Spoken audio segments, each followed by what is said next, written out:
Okay, I will start the lecture. Okay, so you can mark your attendance using the OTP code. In today's class, we will be continuing the last class's content. So we will be discussing about the electric fields and specifically about the Gaussian law for electric field. And we will try to finish that. After that, we will discuss about the magnetic field. So in today's class, we'll be talking about the electric field. So in the last class, we talked a little bit about, we started talking about the electric field and how we define electric field intensity and electric flux density and so on. So we will be continuing with the electric field concepts, and therefore I will summarize what we have done in the last class a little bit. So, right. So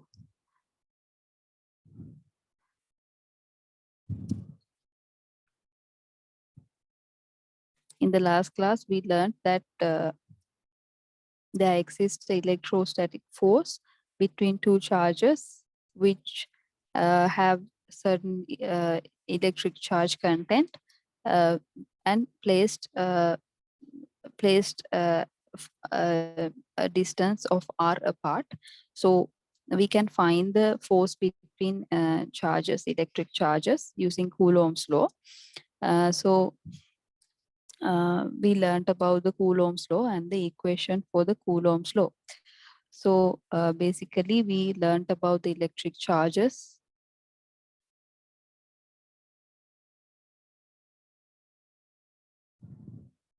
Right, so if my writing is not clear, please let me know. I think sometimes it might not be clear.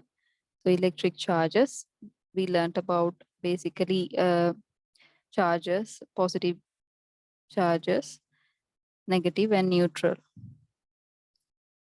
So basically positive and negative are the charges. Actually neutral does not have um, any positive or negative charge. So this is having zero charge, and it is having zero Coulomb charge.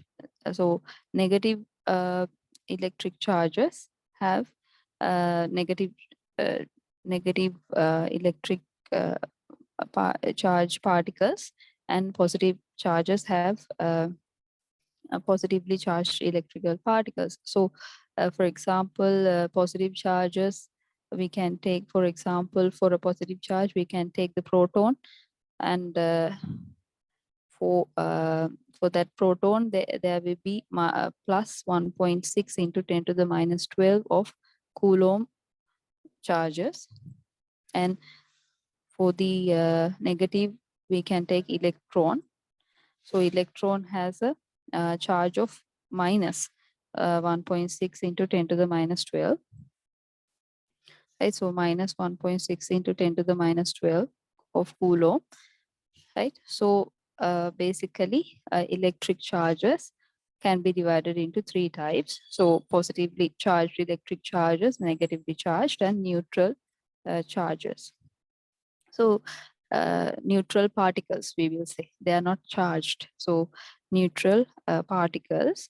And so the rules for the electric charges is that the like charges repel and the unlike charges attract. So proton and proton repel, but proton and electron attract.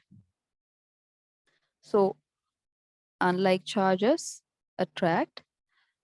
Okay, so unlike charges attract. Okay, so that is the main law between two charges.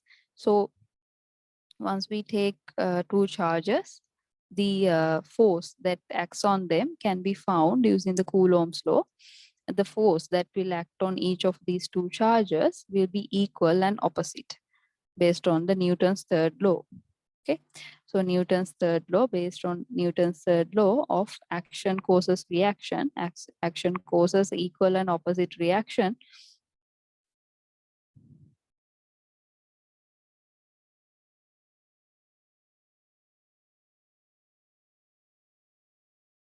right?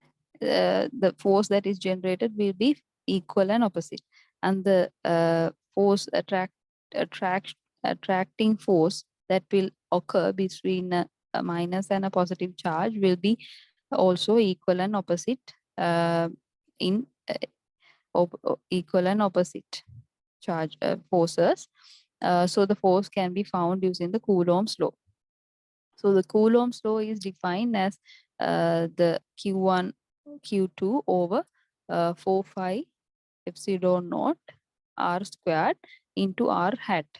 So in r hat, what we mean is the unit vector along the line that is joining the two charges. Okay, so I hope it is clear to you. So r hat is a unit vector, and it is the vector which define the which is defined along the line along the line that along the line that uh, along the line that connects the two charges, right? Connects the two charges, right? So this vector is along the line that connects the two charges. The direction of the vector is decided based on the type of the charges. So direction is decided based on the type of the charges in consideration. So if based on the type of charge, so if there are two positive charges, then the direction will be going the the direction will be going the direction of the force will be outward in the outward direction. If not, the direction will be towards the uh, inward direction. So we need to decide the direction based on the type of the charges that are considered in that specific situation. So we need to manually think like what is the direction of the force by checking the type of the charges that are there. Okay, so the direction can be decided like that. So after that, we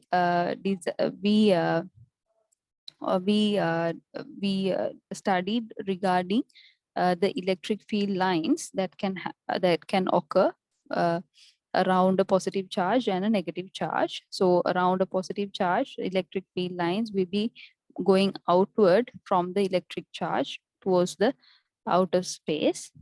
And once we take a negatively charged particle, the electric field lines will be coming in to the particle. So in that case, the electric field lines will come into the particle. So we will be seeing the electric field lines will come traveling into the charge particle. So once we keep a positively charged particle near a negative charged particle, the electric field lines will form in this manner, and we call this electric field distribution a dipole electric field, right? So where we have both uh, dipole electric field, where we have positive and negative charge kept close together.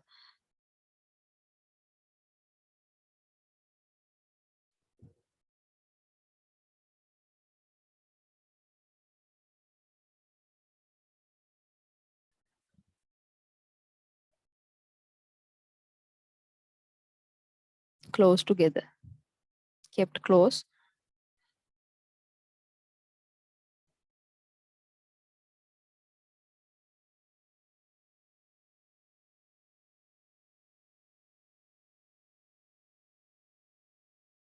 So the distance between these two charges, the distance will be less. So I mean, the distance between these two charges will be less, or I mean, considerably less. Therefore, the electric field lines will be generated like this, right? So kept close together means like kept close enough, actually, sufficiently.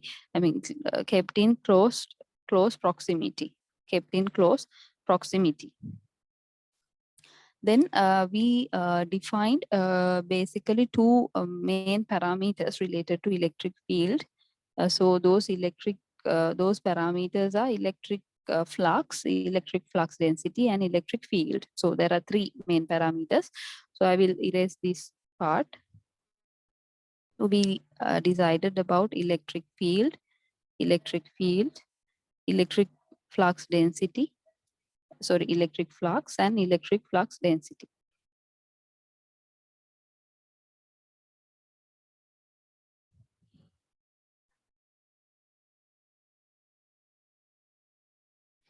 Okay, so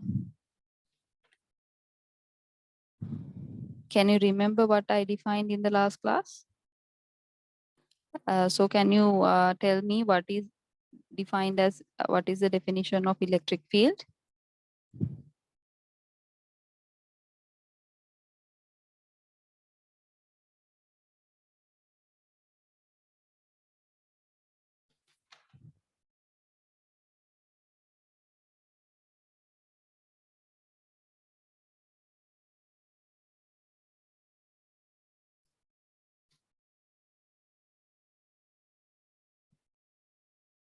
Okay, so electric field, okay, it's a very important definition. So electric field is defined as the force experienced by a unit positive charge. Okay, electric field is defined. So the definition,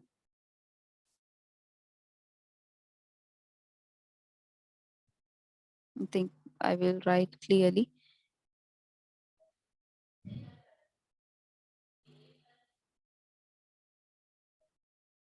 The force experienced by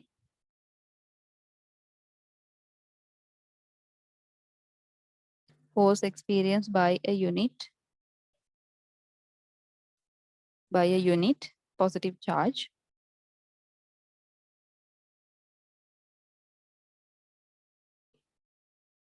placed at a point, right? The force experienced by a unit positive charge placed at a point, at a point, right? Is known as the electric field. Okay, so it is mathematically defined as force per unit charge. Okay, so force per unit charge, right? So the electric field is a vector, and it is defined as the force that acts on a certain unit charge due to a certain source charges which are in another location, right? So if I'm going to draw it, right? If I'm going to draw it, let's assume there is a set of electric charges at a certain location in the space like this. So we can draw the set of charges like this. So the positive charges will be like this. Positive charges will be like this. So the total charge we will denote as Q1. Okay, so due to Q1, an electric field is generated around this Q1. Okay, so we can draw multiple like electric field lines that are going outward from the source charge, right? However, like we will consider just one point at a certain time instance, and we will select like this point as the point where we want to measure the electric field, right? So let's keep a unit positive charge here, right? So the unit positive charge will be Q, and the since it is a positive charge, the force that is acting on this charge will be going outward from going outward uh, from these two charges, right? So the force that is acting on this will be F, for example, and it will be having a magnitude and a direction, right? So therefore it is a vector, right? And if we can experience a certain force, if the force value is not zero, then we say that there's an electric field in this region, right? If there's no force on this test charge, then we say there's no electric field in that region, right? If F value is a certain value above 0, then an electric field exists. Otherwise, if F is 0, the force experienced in that region that we consider is 0, then the electric field is 0 in that region, right? So, um, so that is the basic definition for the electric field, right? So how can we define the force in here? What is the law that we are using? Can you let me know?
Okay, so I think I have given you enough time. So we are using the Coulomb's law to find the force between charges in here. So we define the Coulomb's law as the by this equation, right? So how can we use the Coulomb's law in here? So there are two charges, Q1 and Q. So the two charges that we have is Q1 and Q. So the force is defined as Q1 into Q divide by 4 phi epsilon naught. If we assume that these two charges are in free space, then it would be 4 phi epsilon naught and r squared. So what is r? R is the distance between these two charges. So if we take the center of the source charge and the point where the test charge lies, the distance between those 2 points is defined as the R. So R squared into r hat. Okay, so r hat is the unit vector along the line joining these two charges. So this is how we are going to define the force that is acting on each of these I mean charges, and the force that is acting on the test charge can be defined like this, can also be defined like this. So since we are going to divide the force by the test charge, we are going to divide this expression by the q. Therefore, the q value is common in both numerator and the denominator, and therefore we can cancel out the effect of q.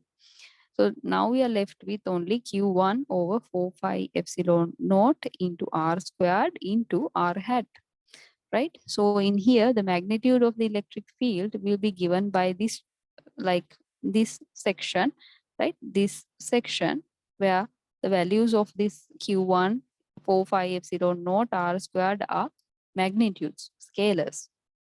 So r hat is the component which gives the vector condition or the direction to the electric field. Okay, so so basically that is how we can write the electric field, and we can use Coulomb's law to get this equation.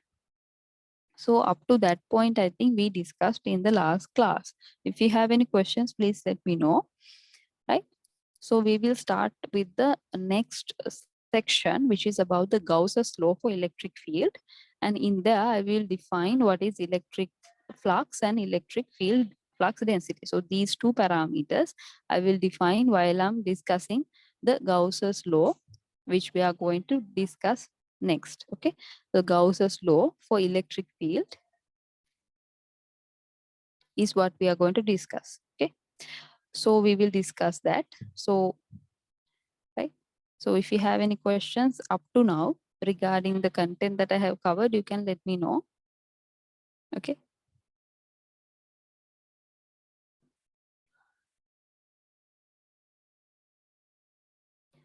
Okay, so the Gauss's law for electric field, right?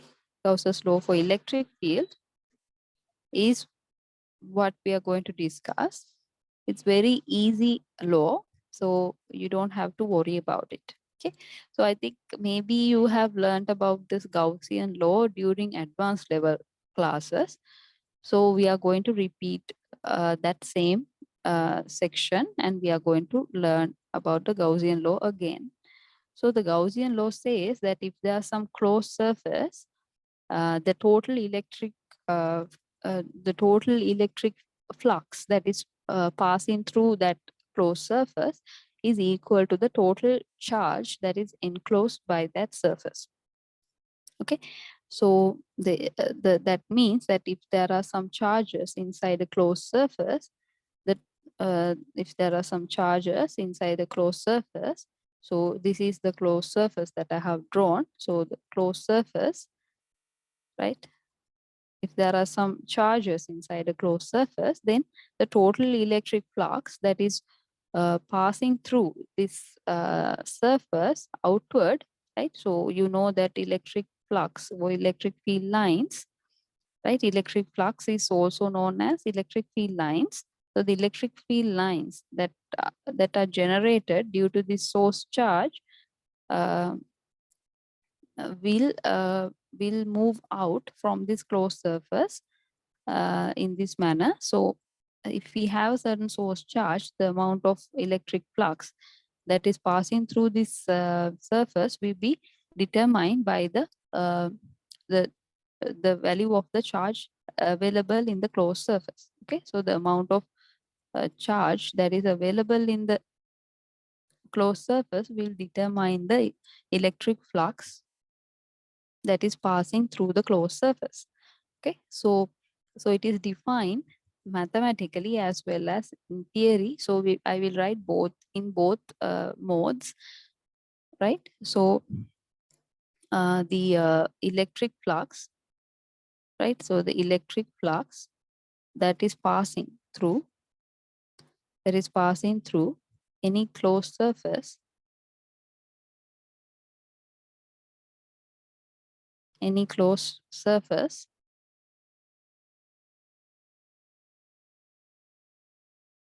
is equal to the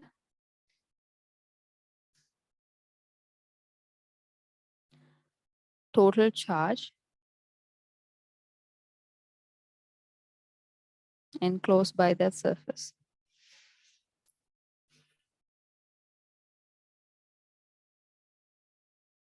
Okay, so this is the definition of the Gaussian law for electric field. So you might ask, what is electric flux?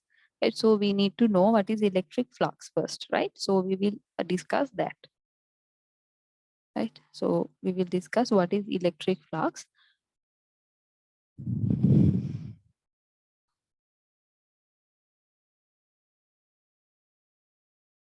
So I will erase this. I will erase this definition. We will come back to it later. Okay, we will first learn what is electric flux, and then we will come back to this section again. Okay, so what is electric flux?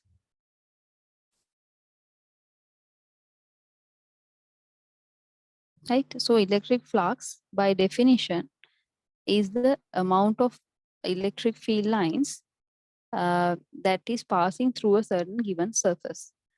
Okay, so it is defined as the uh, electric flux is defined as the total number of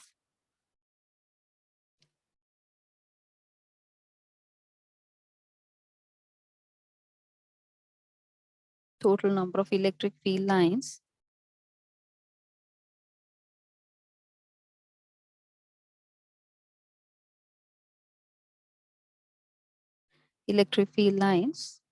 which are passing through a given surface.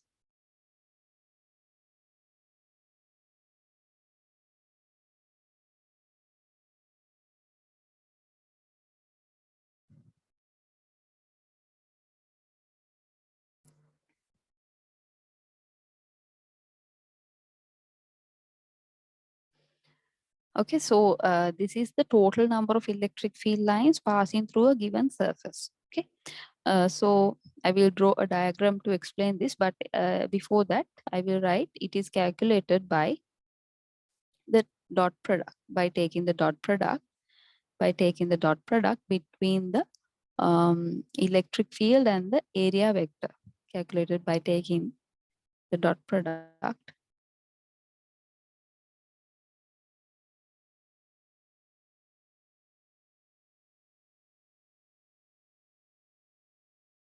of the electric field and the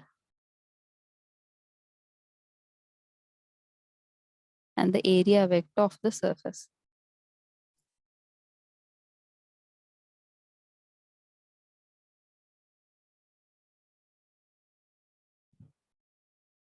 Right? So it is defined mathematically as phi equals, let's say this is the electric flux, right? Electric flux is defined using the phi symbol, let's take, and given by the product between the area vector and the electric field vector. Okay, so basically what we are doing is we are trying to find the electric flux that is going outward from a closed surface, right? So if we know the electric field value of the of the of a point in the surface, then we can multiply um, it with the area to find the total number of electric field lines across that surface. So if we have this surface, it will have a certain surface area, right? It will have a certain surface area of A, let's say. So the total electric field lines that are moving outward from this surface can be taken by taking the amount of electric field lines that are going through a certain unit area and then multiplying it with the total area of the surface. So the electric field will be the amount of electric field lines per unit area, right? Field lines per unit charge, no, per unit charge. So unit charge so per unit charge, the electric field lines that are generated will be given by electric field value. Okay, so for each of the I mean per unit charge at a certain point in the space, right? So at a certain unit location in the space.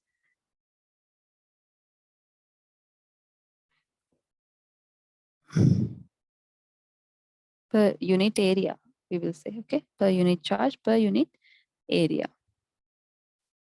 Then to find the total electric field lines, then we need to multiply this by the total area of the um, total area of the surface, right? So total area of the surface, I mean the vector which is related to the uh, surface area we are taking. So vector surface area we are taking, right? So I will write vector surface area we are taking uh, in here, vector surface area we are taking in here, right? So the vector surface area is given by the vectors which are uh, perpendicular to the surface area. So at each point in the surface, we can define a certain vector which is perpendicular to the surface. So that vector we will be multiplying by the electric field at each point in the surface, and then by that we can take we can after that we can integrate all that, and then we can take the total electric field lines that are passing through the surface, right? So we can take integrate all that multiplication between the electric field and the area vector at each point in the surface, and then we can integrate all that and find the sum of all that. By taking that sum, we can find the total electric field lines passing through the surface, closed surface. Okay, so do you have any questions? Until you have any questions, I will draw a certain diagram to show how the electric field lines change based on the source charge that is inside this closed surface, right? So if we have electric charges, right, electric charges inside a closed surface, And if we have a certain electric charge of about 1 coulomb in one closed surface, inside one closed surface, and in another one we have, let's say, 2 coulombs, then the amount of electric field lines that will be generated in the 1 coulomb case will be lesser than the situation where we have 2 coulombs. So if in 1 coulomb we have electric field lines moving in this manner, right? If we have electric field lines moving in this manner for the 1 coulomb, then for the 2 coulomb case, we will have twice that value, and we will have the electric field lines twice the value of the case where we have 1 coulomb. So we will have twice the amount of electric field lines generated around the source charge in this case. So twice the amount of electric field lines are generated. Twice the flux is generated.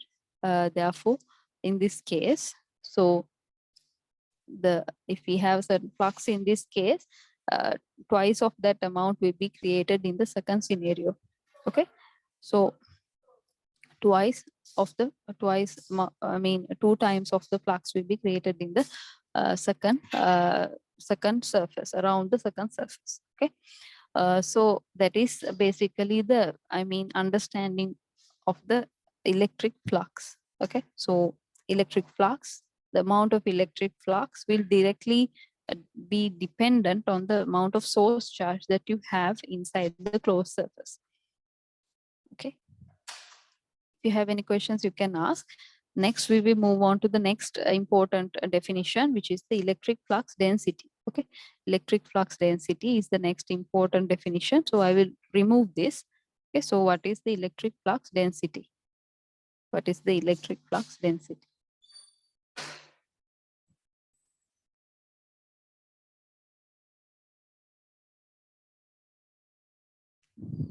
All right, so electric flux density is defined. So I will write all the definitions in here that we have defined so far, so that you can get some like understanding if you do not remember that. So we can write the equations like this, right? So if I'm wrong, you can point it out to me, right? So electric flux we defined as the dot product between the electric field and the area vector, right? So this is electric flux, this is the electric field. So now we are going to talk about the electric flux density, right? The electric flux density is given by the notation D, right? So electric flux density is defined as the strength of electric field per unit area. Okay, in here we are talking about the unit area concept. Okay, so electric flux density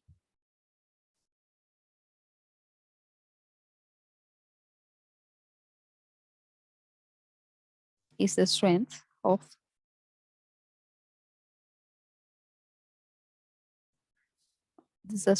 the electric field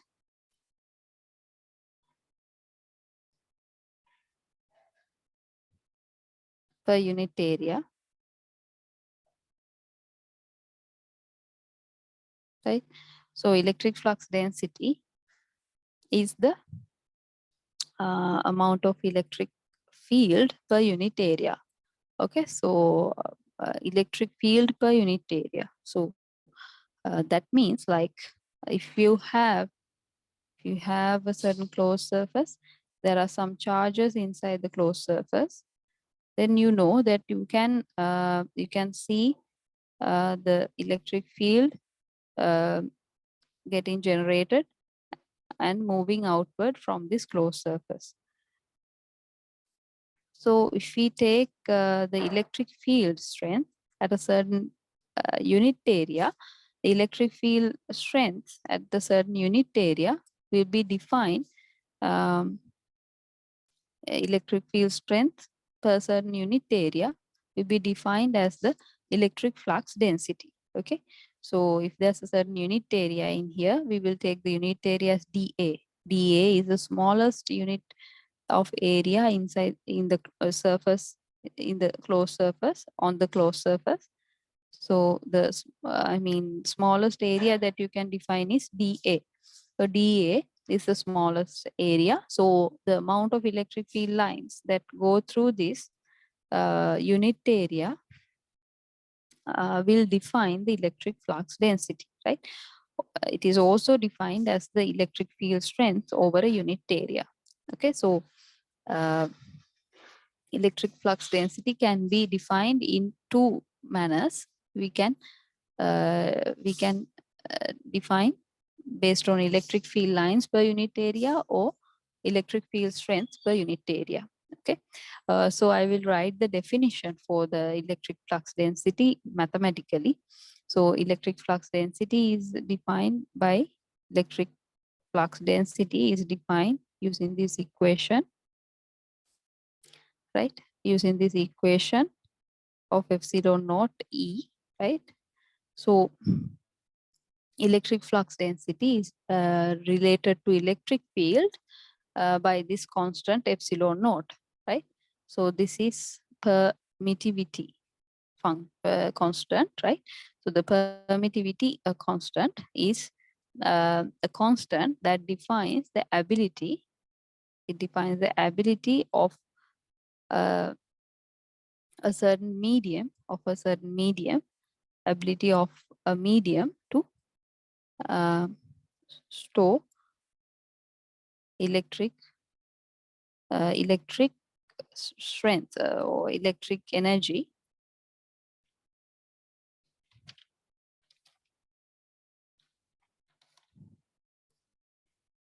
store energy or electric energy within the medium,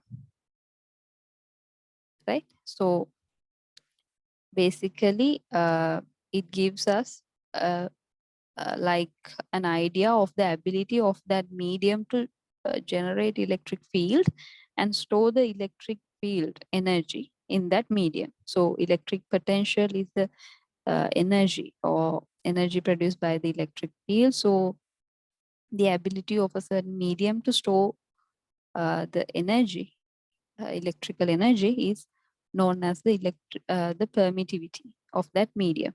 So in here I have taken epsilon naught. So this is the permittivity of the free space. So I will write free space permittivity here.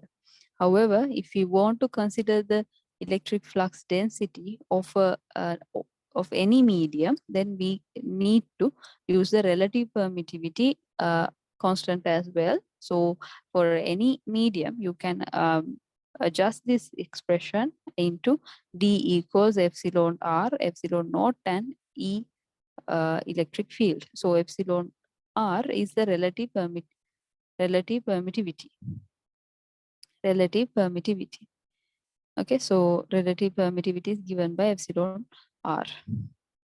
Okay, so that is basically regarding electric flux density. So the difference between electric flux and electric flux density is that the electric flux density gives the amount of electric field lines that pass through a certain pass through the unit area in the surface, right? So electric flux density gives us an idea about how much of electric field lines pass through a unit area in the surface area, like the density of the flux lines per unit area.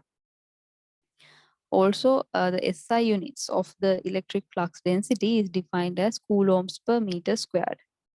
Okay, so amount of coulombs per meter squared, right?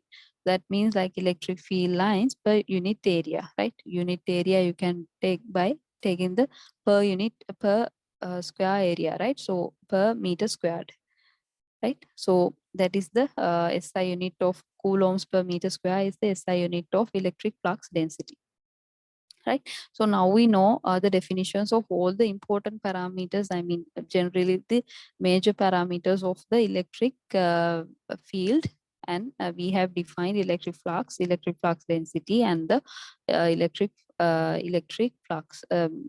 field. So so can you tell me whether electric flux is a scalar or vector?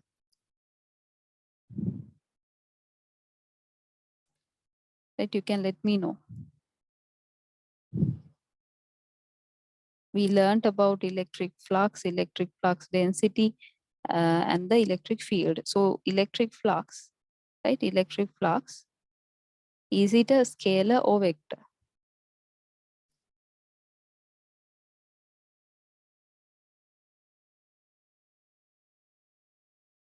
Can you answer me?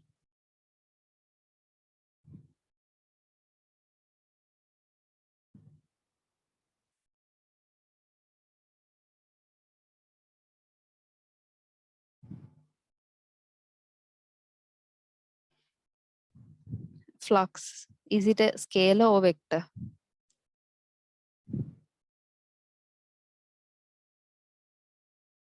I will give you 1 minute.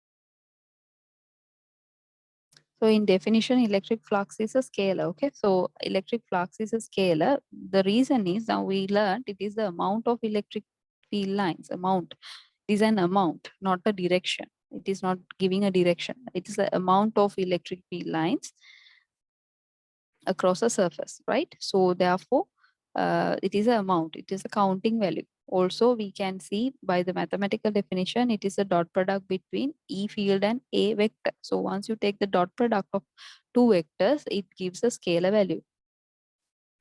And then once we take the electric flux density, is it a scalar or vector?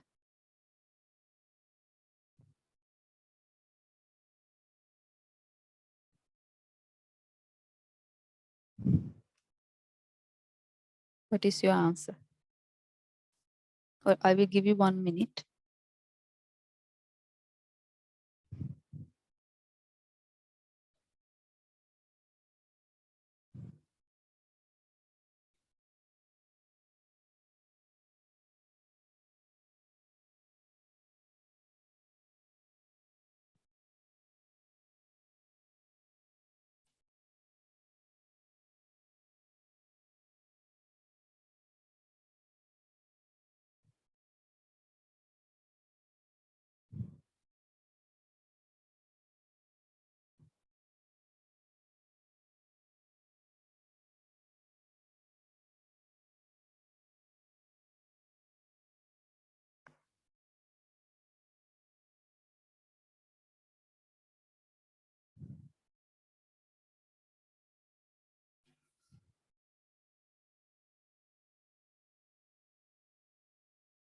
Okay, so I will continue. Electric flux density is a vector, right? So electric flux density, by definition, it is defined as the electric field lines per unit area, right? So once we are taking an area has a vector. Okay, so electric field lines, we are measuring the amount of electric field lines. However, it is per unit area. So field lines per unit area. So in physics, in this electromagnetism field, we are defining area as a vector. So since we are taking the electric field lines per area, which is a vector, then we get the final value in as a vector, right? So also electric flux density is defined mathematically as D equals epsilon naught E, right? E is the electric field. So E is a vector. This is a vector, and therefore, since epsilon naught is a scalar, the final output will also be a vector, right? So therefore, electric flux density is a vector. Okay. So basically, we now know like some understanding about the electric flux density, and electric field. Okay. So if you have any questions, you can let me know.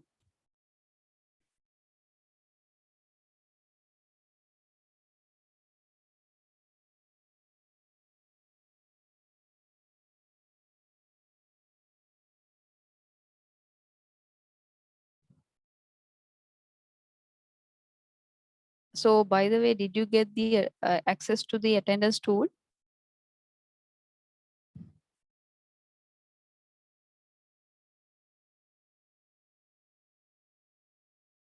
Yes or no? Did you get the attendance tool access to the attendance tool?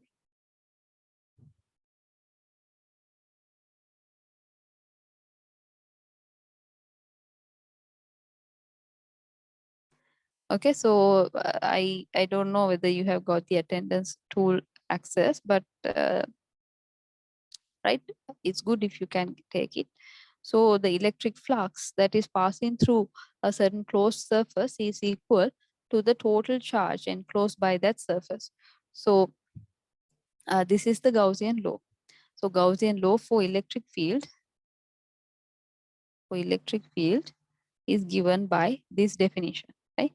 The electric flux that is passing through a certain enclosed surface is any enclosed surface is equal to the total charge that is enclosed by that surface, right?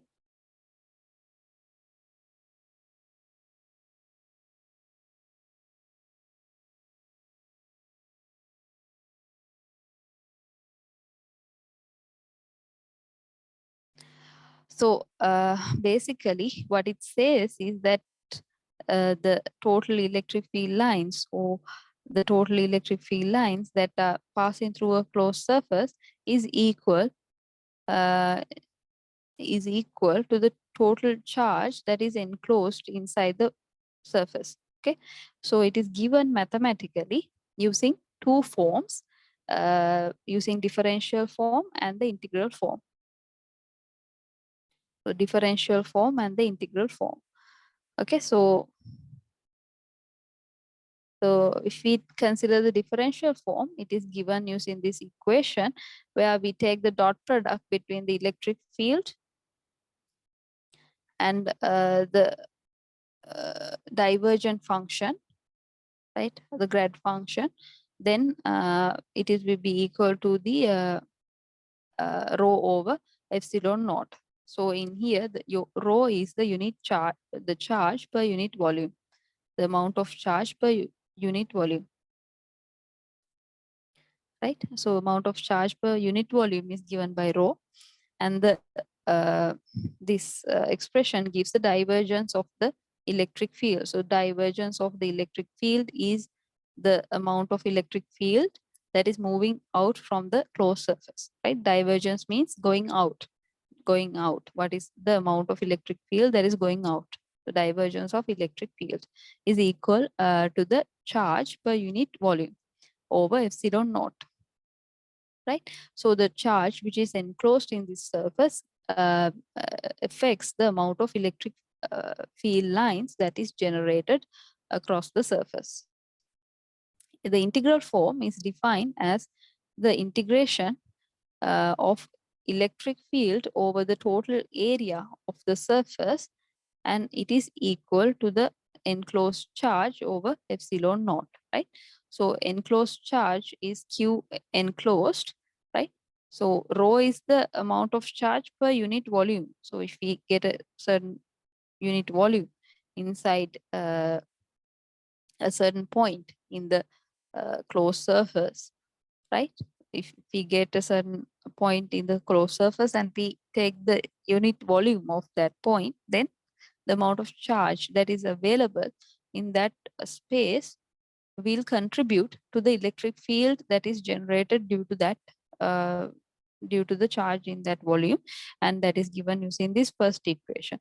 In the second equation, we are taking the total electric field that is generated across the total surface that is in consideration, right? So we are calculating the total electric field that is generated across this surface by taking the dot product between the electric field and the unit vector, surface vector dA, right? So dA is the surface vector which is perpendicular to the surface, and it is uh, denoting the surface vector at each unit uh, position in the surface. So the electric field lines can be going in another direction. The electric field line might not be exactly perpendicular to the surface. It will be curved and it will move in another direction which is not exactly perpendicular to the surface.